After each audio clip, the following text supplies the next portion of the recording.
नमस्कार, आप देख रहे हैं एमपी न्यूज 24 और मैं हूं आपके साथ छवि। शिक्षा, स्वास्थ्य और वातावरण को लेकर पूरे देश में सरकारें अभियान चलाकर देश को विकास की दिशा में आगे बढ़ाने में पूरा जोर लगा रही हैं। लेकिन देश में फैली महामारी ने देश की अर्थव्यवस्था पर गहरा प्रहार किया है, जिससे आम जनजीवन को काफी नुकसान पहुंचा है। बच्चों की पढ़ाई और भविष्य भी इस दौर में कई हद तक पिछड़ गया है, जिसको देखते हुए सरकारों ने बच्चों को ऑनलाइन शिक्षा देने की पहल की। लेकिन डिजिटल इंडिया में इस तरह की सुविधाएं जमीन पर ग्रामीण इलाकों में बहुत कम देखने को मिलते हैं। बच्चों की उज्जवल भविष्य को लेकर देखिए ये खास रिपोर्ट। तस्वीरों में ये छोटे छोटे बच्चों को देखिए, बच्चे कितने ध्यान और लगन से पढ़ाई कर रहे हैं। ये कोई प्राइवेट स्कूल नहीं है और ना ही कोई संस्था। दरअसल सरकार के उद्देश्यों को आगे बढ़ाने के उद्देश्य से बिना किसी सपोर्ट के आगे बढ़ाते नीतू की ये पाठशाला है। यहाँ बच्चों के भविष्य को संवारने और उनके मानसिक विकास को तेजी से बढ़ाने का काम किया जा रहा है। नीतू की इस पाठशाला में करीब 3 गांव के बच्चों को हिंदी, इंग्लिश और कई तरह की एक्टिविटीज कराई जाती हैं। बच्चों को इंग्लिश बोलना सिखाया जा रहा है। अंतर्राष्ट्रीय पर्यटन नगरी खजुराहो से 13 किलोमीटर दूर नेशनल हाईवे पर स्थित टोरिया गांव में नीतू की ये पाठशाला लोगों के लिए आकर्षण का केंद्र बनी हुई है। नीतू की इस पाठशाला में आदिवासी बच्चों को भी शिक्षित करने का सराहनीय प्रयास किया जा रहा है, जो जिले भर में चर्चा का विषय बना हुआ है। आपको बता दें, नीतू बच्चों को निःशुल्क शिक्षा देने का काम कर रही हैं। नीतू बच्चों के लिए हर संभव प्रयास कर रही हैं। नीतू की इस सराहनीय प्रयास को देख बच्चे भी काफी उत्साहित होकर ध्यान लगाकर पढ़ाई कर रहे हैं और दिन प्रतिदिन बच्चों की संख्या बढ़ रही है। नीतू की पाठशाला में बढ़ते बच्चों की संख्या देख अनादि टीवी ने नीतू से खास बातचीत की। नीतू हरियाणा की रहने वाली हैं। वर्तमान में छतरपुर जिले के टोरिया गांव में रहती हैं। बुंदेलखंड की पिछड़ी हुई इस इलाके में बच्चों के घटते शिक्षा के स्तर को देख नीतू की पाठशाला की शुरुआत की गई। बताया गया, पहले कम बच्चे आते थे, अब दिन प्रतिदिन बच्चों की संख्या बढ़ने लगी है। नीतू खुद अपने खर्चे से उत्कर्ष नाम के एक शिक्षक को 8,000 की सैलरी पर रखकर बच्चों को पढ़ाने और उनके मौलिक आधार, उनका बेस स्ट्रॉन्ग करने में कोई कसर नहीं छोड़ रही हैं। उत्कर्ष भी प्रतिदिन बच्चों को पढ़ाने आता है।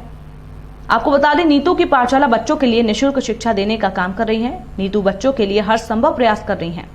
नीतू के इस प्रयास को देख बच्चे भी काफी उत्साहित होकर ध्यान लगाकर पढ़ाई करते नजर आ रहे हैं।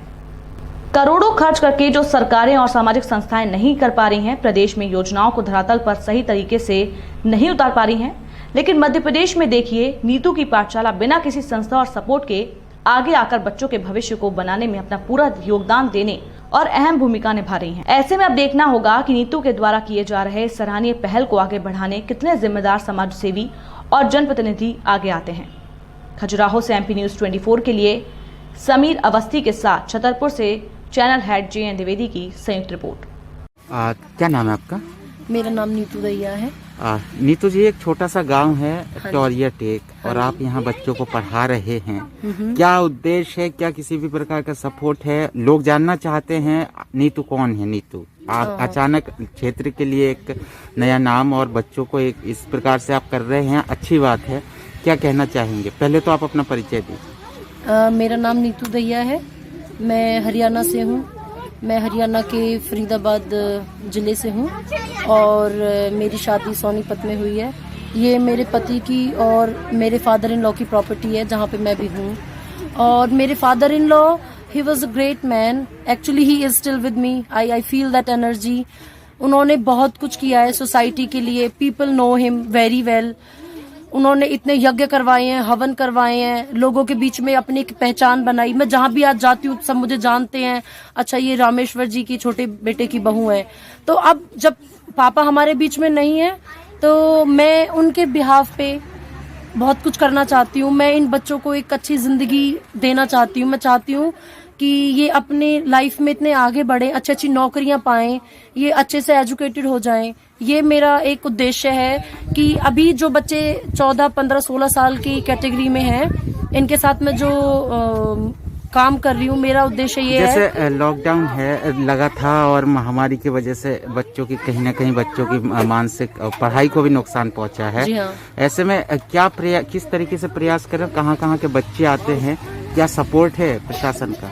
देखिए, प्रशासन का कोई सपोर्ट नहीं है और अभी यहाँ मेरे को शायद 2-3 गांव के लोग जानते हैं कि मैं मुफ्त शिक्षा दे रही हूँ इन बच्चों को। मेरे को कहीं से कोई मेरे को पर्सनली कोई सपोर्ट आती नहीं है। मतलब मेरे को कोई डोनेशन नहीं है किसी से भी।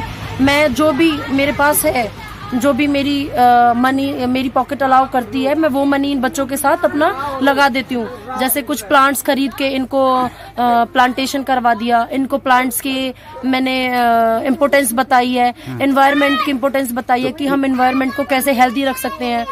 कितने बच्चे हैं टोटल, कितने बच्चे आते हैं?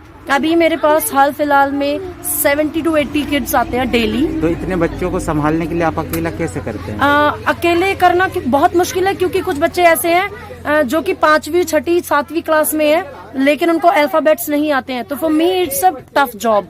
एक ही टाइम पे आप इतने सारे बच्चों को हैंडल नहीं कर सकते, क्योंकि ये बच्चे मेरे से ज्यादा लगाव रखते हैं, तो ये ज्यादा भारी संख्या में आते हैं। अब मैं कैसे एक एक बच्चे को डील करूं, तो इसीलिए मैंने अपने साथ ये उत्कर्ष लड़का है, इसको लगाया है। ये अच्छा, he is a well educated person.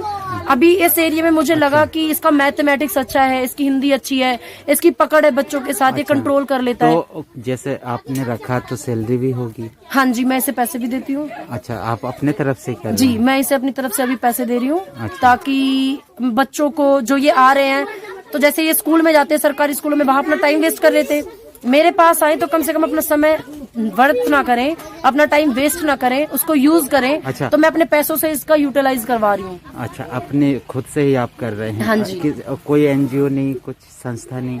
जी, कोई संस्था नहीं है। जब आप एक नेक काम करते हैं, जब आप बच्चों की मदद करते हैं, जब आप शिक्षा का प्रचार कर रहे हैं, जब आप चाहते हैं कि ये बच्चे एक अच्छे नागरिक बने, तो आपको मुझे नहीं लगता किसी इंस्टीट्यूट की या किसी एनजीओ की जरूरत